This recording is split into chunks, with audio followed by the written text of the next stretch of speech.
G'day guys. No matter how many times I do this, it's always a bit daunting to go live. Please put your comments through. If you can see me, if you can hear me, let me know. I'm hopefully live right now on YouTube and on Facebook after a cracking round 3 of the NRL. I'm going to jump into the live recap where I talk about all 8 games, our results for the round, and just anything that I learnt. But give me till the 2-minute mark of this video. I'm going to share it into the Facebook group now. But in the meantime, guys, comment your highlight of the round. And there were some crazy moments in the round. Was it the kick out at the end of the Thursday night game? Was it RTS? Was it the Tigers today, guys? Let me know if I'm coming through all right and what you enjoyed most about round 3.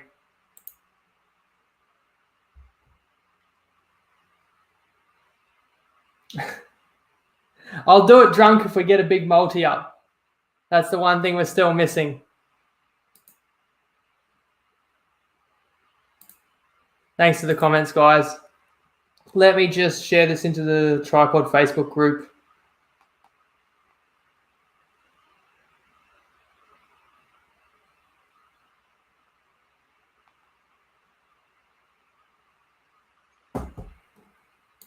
Yeah, RTS, man, we're going to miss him. Mish Barnett, so maybe he's not the second coming of Craig Fitzgibbon, eh? Who gets the kicking duties when Ponga's back? And kick out, we'll get to that because we'll start with that game, boys. That was insane as well.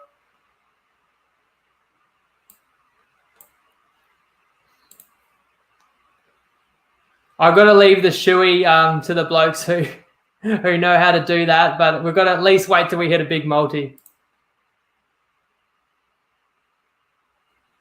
So where do we post multis? Multis are in the group and in the app, in the Facebook group and in the Facebook app. Okay, boys, we've hit the 2-minute mark, so let's intro. Welcome to the Tripod. We break down the NRL every week, every game from a punting perspective, and this is the round 3 recap. I got the comments coming through. I really appreciate all you guys sharing your favorite moments of the round. For me, well, it was my best round of the season so far.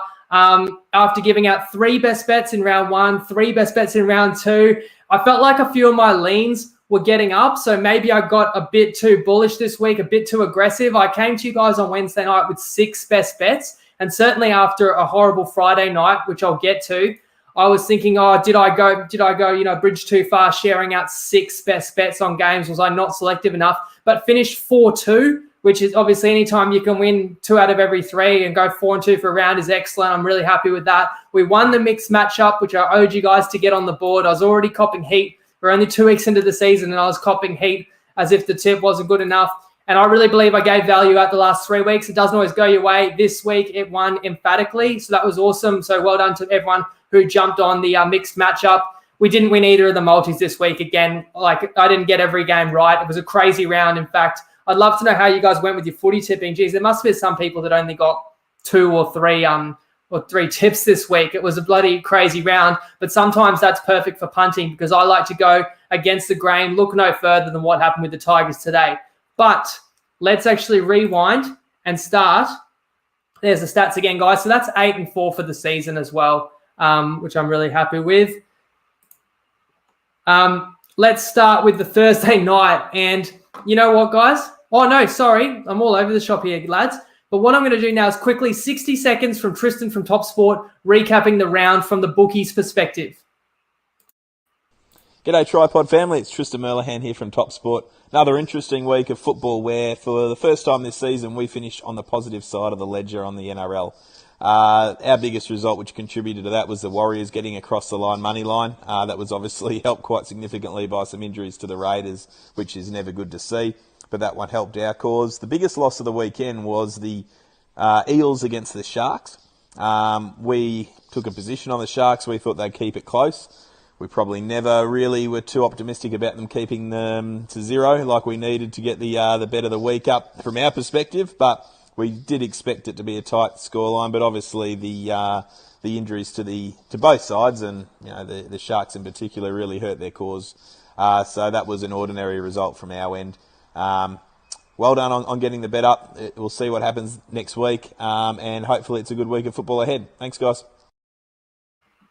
So there you had it, guys. So I think the last 2 weeks, Tristan reckoned that the punters got it over the bookies, and that was because I reckon there weren't that many upsets. The games were reasonably predictable in round 1 and 2, and a lot of people like taking their, reasonably safe head-to-heads, multiing them up. And when it all goes according to plan, your average Joe on the street wins his multis, and the punters get up as a whole overall. But you got to think, average Joe on the street doesn't win money on an NRL season for a whole season, and that's why I'm not backing necessarily all the obvious sides. I was on a couple of favourites this week and a couple of underdogs as well. But I just believe my method of punting on footy is to try and back some results and some sides that other people don't necessarily want to be on. And that's why in a week where the punters did bad, the pod did well, because we don't bet the same way your regular NRL punters do.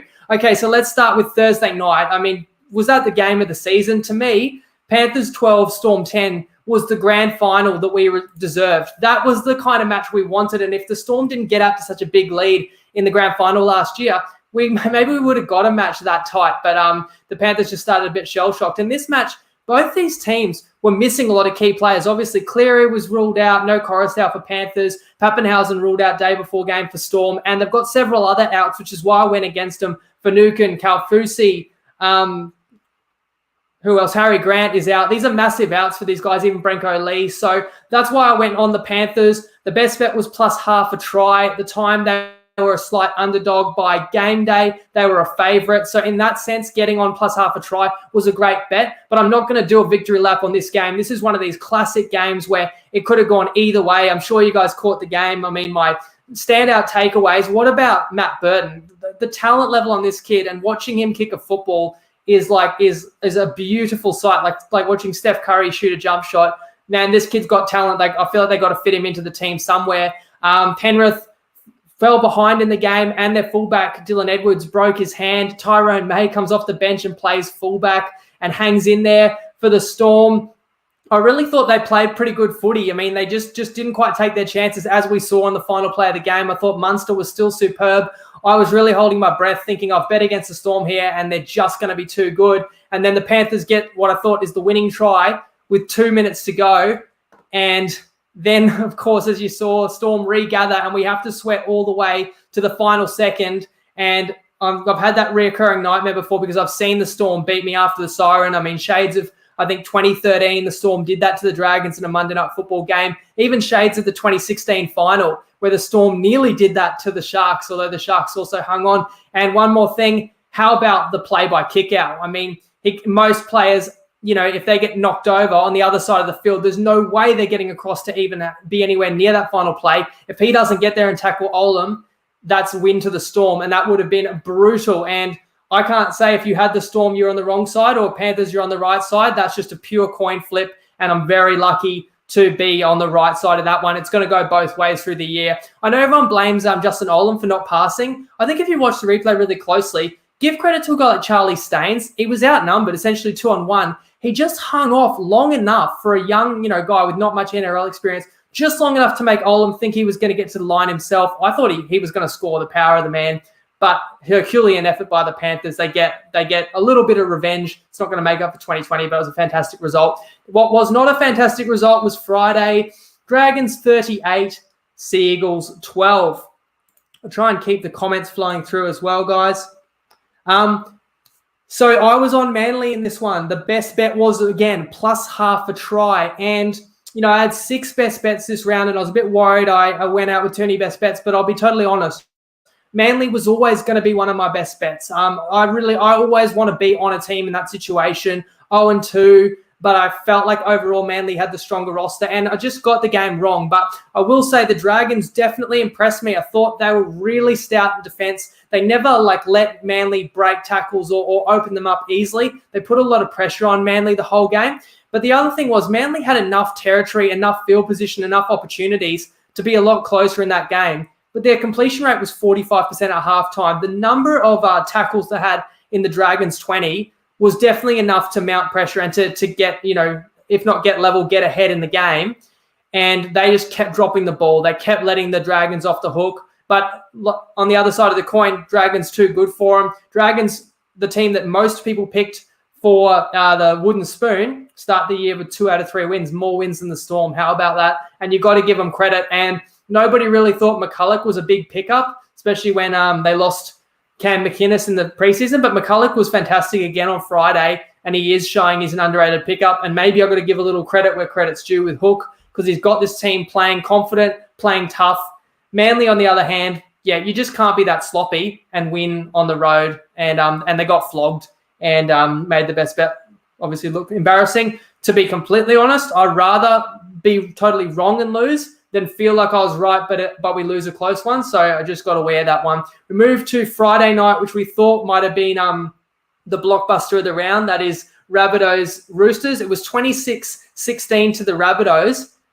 And that doesn't really sum up the game, honestly. Rabbitohs probably deserved to win that game by 20, I thought. Let me know what you guys thought about that one.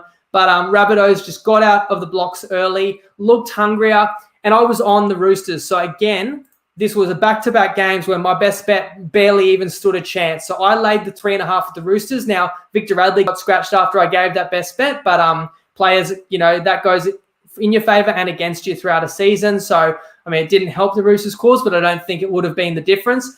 I guess in hindsight, I just look at the game and say the Roosters didn't come in ready for battle. Maybe two soft opponents in week 1 and 2, and I thought that was a sign that they were in red-hot form. Maybe it was more a sign that they met no resistance in week 1 and 2, and then they played a team that really was willing to, give everything give as good as they got. And the Rabbitohs showed us all why. Most people had them as the 2021 favourites. The Rabbitohs were awesome. The Rabbitohs forward pack dominated. You look at a guy like Latrell, unreal.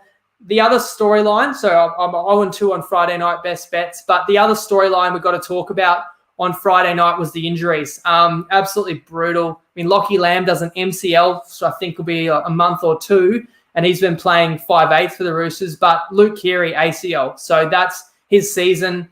And this is maybe brutal, but that's the Roosters season as far as I'm concerned. And I've got all the respect in the world for Trent Robinson and that football club, but I don't think that team can reach the level that they need to win the competition. I really think we came into this season with maybe, depending on how you look at it, I thought maybe 6 contenders, and I think you've got to put a line through the Roosters, as crazy as that is. It's a brutal season. It just goes to show you need injury luck. You look at teams like Penrith last year, one of the reasons they made the grand final, they got like no major injuries, and that's why it's so hard to be successful in this competition. And it just makes it all the more impressive that the Roosters did win back-to-back comps a couple of years ago, but they got the injury bug last year, and again, horrible injury. We'll wait and see what they do. I mean, if there's a silver lining, we get to see what Sam Walker can do. Maybe Swally comes into the side if they want to play Joey Manu. We'll wait and see how they're going to reshuffle, but you can't lose a guy like Keary and still make the grand final, in my opinion.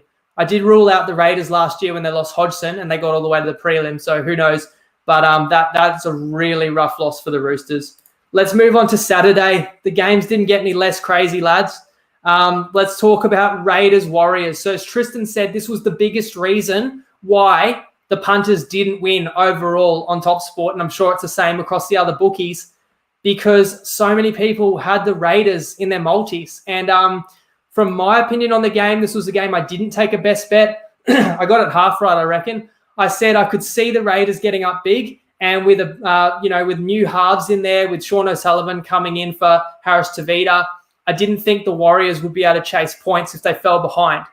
Well, they were down 31-10, and they came back for their biggest comeback win in franchise history. So I was a bit wrong about that one. How did the Warriors do it? If you didn't see the game, I mean, at least do yourself a favor and go back and watch the highlights. There's a comment there from Jasper about the new rules, loving and hating them. So there's definitely a debate about how do the rules increase more fatigue in the game. Does that lead to more injuries? But also the new rules definitely makes it more possible for teams to score a lot of points in a row, which is what the Warriors did. But as I said, how did they come back? Well, for one, the Raiders players were dropping like flies. I think 3 ended up in the HIA and couldn't return. They had no bench second half. Warriors were throwing footy at them all afternoon.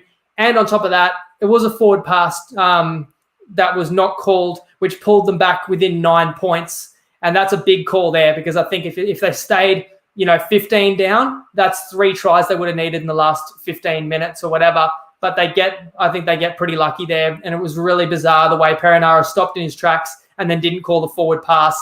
But Warriors catch a break there. Warriors end up getting the try that gets their nose in front with, again, like 2 minutes to go, just like the Panthers game. And then just like the Panthers game, there's a regathered kickoff by the Raiders. And just like the Panthers Storm game, there's a frantic final play of the match, and the ball makes its way across to Jordan Rapana. He's diving. We know how often wingers put that down. If Rapana grounds the ball there, Raiders get a famous win.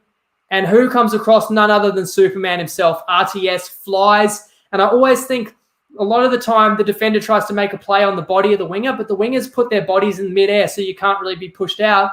But RTS makes a play on his wrist, forces the ball loose, and saves a try. Absolutely outstanding. I was just watching it on my own, just laughing out loud at what a freak RTS is. We're going to miss him to this game. But you know, if anyone was questioning how's he going to go this year with his eyes looking at rugby, he is still, you know, producing captain's knocks every week. Very well-deserved win for the Warriors. Ricky was filthy, but he was also proud of his troops. Again, if you saw all the adversity the Raiders faced in that game, you don't take too much away from them. In that second half, they did well really to hang on and to have an opportunity to possibly steal that game. Now let's move to what was not a great game to watch, really, which was the Broncos 24 beating the Bulldogs 0. Again, I think we have quite a misleading final score here. Now, I'll take it. I had a best bet on the Broncos, minus 3.5 at $2. I was brave enough to take the Broncos in this one. The mixed matchup also needed Eels to outscore the Bulldogs. So I was watching this game, certainly hoping Brisbane's defense was going to hold up. And it was 2-0 at halftime. I think it was 2-0 after 60 minutes. And it really was anyone's game. It was really obvious to me that both these teams were desperate, but they were tense and they were nervous and they were playing nervous, and the execution was so bad. It was also quite clear why these teams are where they are on the ladder. I don't want to knock a guy like Flanagan, Kyle Flanagan, because I know that he's got a bright future ahead of him. But I will just say, before the season, a lot of people are saying, oh, Kyle Flanagan is the answer that's going to turn the Bulldogs attack around. And I said, like, it just reminded me a lot of what everyone said 12 months ago. Oh, Brodie Croft's exactly what Brisbane needs to steer their forward pack around. It's a lot of pressure on a kid that hasn't really ever starred in a team before. And Kyle Flanagan, I think he can still improve. But again, I just say it, dogs need time. Dogs need a lot more time before they're going to get anywhere close to where they want to be. In saying that, if they had broken through and scored first, they very well could have won. It was one of those cases where the match was so tight. Once the Broncos finally broke the game open, then they carried on with it. And I was very happy for them to hold the Dogs to a goose egg and, comprehensively win the best bet. I don't know what you guys thought of the Broncos' performance. To me, it doesn't mean they're back. But, hey, let's acknowledge that Payne Haas is back in 2 weeks, I think. Matt Lodge is back next week. And Katoni Staggs will be back mid-season. They're not going to be pushovers when those three are back in this lineup. There's a bit there to like, including in the outside backs, Herbie Farnworth. He's a real find, and he was, I think, Brisbane's best on the field. He was really looking dangerous every time he touched the ball when not many other attacking players were looking too dangerous.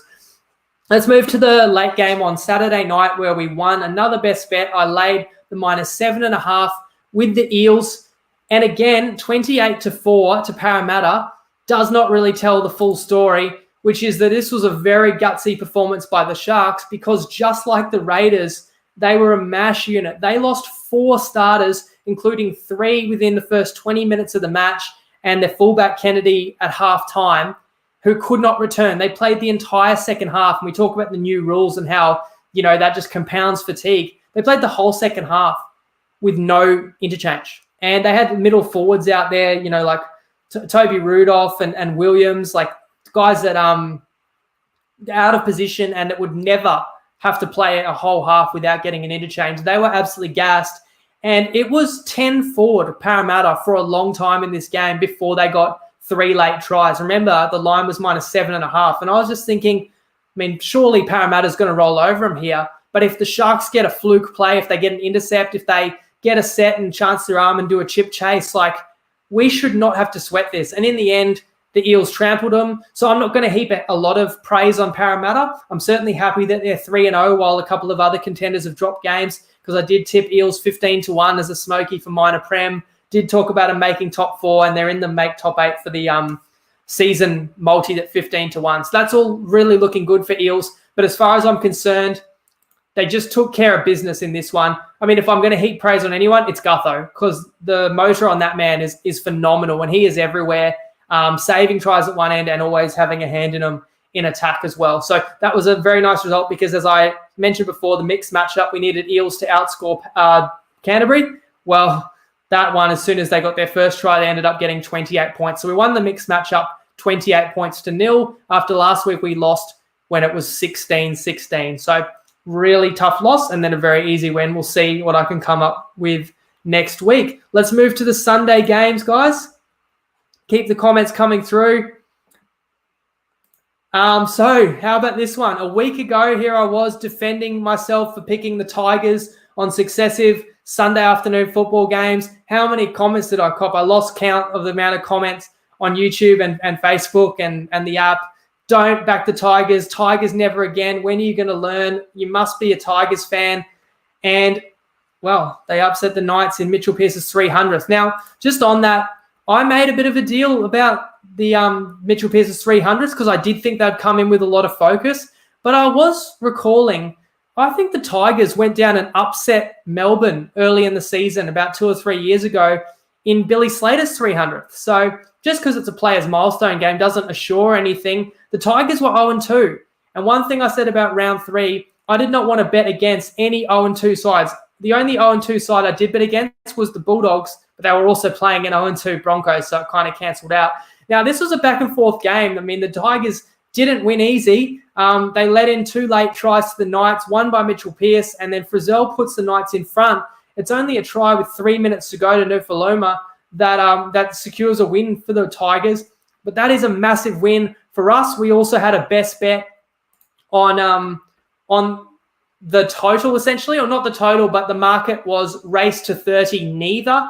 I talked on Wednesday about looking to play the Tigers here. I wasn't afraid to back them. I would have loved to get plus 10.5, but the line was 9.5 at the time. And I thought Knights will show up for this one. Let's take neither to 30. And in the end, if either of these teams got 30, it could have nearly been the Tigers. They had the ball late. Moses Mbai knocks it on over the line. So guess a little bit lucky there. And I was even a little bit gun shy and I didn't actually back the Tigers. But backing a neither to 30 or even in general backing an unders is usually showing faith in the underdog. I had faith, but I'm extra pumped the fact that the West got the win because it helps that season future. We've got tips like Tigers to win over 7.5 games. And you look at the Tigers season, if I can just talk about the Tigers a little longer, down in Canberra round 1, against the Roosters round 2, Knights in Newcastle round 3. I mean, to get 1 win out of those 3, I'm happy with that. That's a decent return so far. The Tigers showing us they might just have something to offer. But I will also say, of course, the Knights are under strength. Bradman Best was ruled out before the game. That's a big loss for them, and that was lucky. That definitely played into our favour. Kalen Pong is not there yet. Craig Fitzgibbon is still going to... Sorry, not Craig Fitzgibbon. Lockie Fitzgibbon is still going to come back into this team. So they've got a few guys that can strengthen this side, but they will be very disappointed to have let that one slip. And then the final game of the round was Cowboys at home getting pumped by the Titans 44-8. Are the Cowboys the worst team in the comp right now? You've got Taumalolo out, and then Michael Morgan was ruled out, I think, yesterday, and there's talk about whether he's got chronic injuries. I can't remember. I didn't see the full story if it's back related, but there's talk about whether he'll ever be able to play the game again. So that's really scary and sad. But I looked at the minus 5.5 with the Titans, and as I said, I just was not going to back against any 0-2 teams in round 3. So I wasn't going to take the Titans, but I had no faith in the Cowboys, so I wasn't interested in them. Now, when I say minus 5.5, that's what the line was on Wednesday. But once Morgan was out, this line today, I think, was probably around minus 7.5. If you took it, well done, because the Titans forward pack steamrolled the Cowboys. Now, does anybody have the stat for me? Because I was just looked quickly at the stats because I couldn't believe my eyes. Did Dave Fafita break the all-time record for tackle breaks in a game? Because I checked with like 15 to go, and he had 12 tackle breaks. So you talk about forward domination. I'm not sure if he got a couple more or what the record is. I know sometimes some elusive outside backs like Kotrick or even Nofaluma had a bunch of tackle breaks today. Obviously, a guy like Taumalolo's probably had a lot in some of his big games. But I mean, that's men against boys kind of stuff. That's absolutely insane what Fafita did and leading the way for the Titans forward pack. And they absolutely rolled. Now, on that note, I also want to give a shout out to a lot of the boys in the group, such as Matt O'Keefe, and it's Matt and a lot of other guys have been sharing heaps of tips in the Facebook group with a lot of look-ahead lines. They've been scouting which bookies have got lines available on the upcoming round and where they think they've got them wrong. And an example was Matt gave out the Titans -1.5 today, 1 week early. And I mean, as I said, it closed like 7.5. And I think Matt also gave out Titans +6.5 against the Raiders next week at the Gold Coast. And I'm fairly sure that line won't be available next week. Now, I miss the days where the pod, we used to give out awesome look-ahead lines. Another one was on Friday night when the Roosters copped all those injuries. You could have got Warriors +12.5 next week against the Roosters. That's long gone. Unfortunately, I don't share look-ahead lines anymore. What I found is if I gave a look-ahead line, and it would often beat the number by a significant amount, but the bookies are so sensitive in moving those look-ahead lines that the line would move so quickly. Everyone would say, oh, I missed it, I didn't get on. But if it lost, I'd still get the heat for a losing best bet. But if it won, people would say, oh, nobody got on it. So I just stick to sharing out best bets on Wednesday night live, exactly when you know they're coming out for the upcoming round. But I love seeing the guys in the group that are finding value for the boys and sharing it out. So I almost am doing you guys a favor by not posting about these look-ahead lines because, if I post a look-ahead line, I just find it's so sensitive. They just disappear so quickly. But if we share them around a little bit, you guys might still be getting some fantastic value.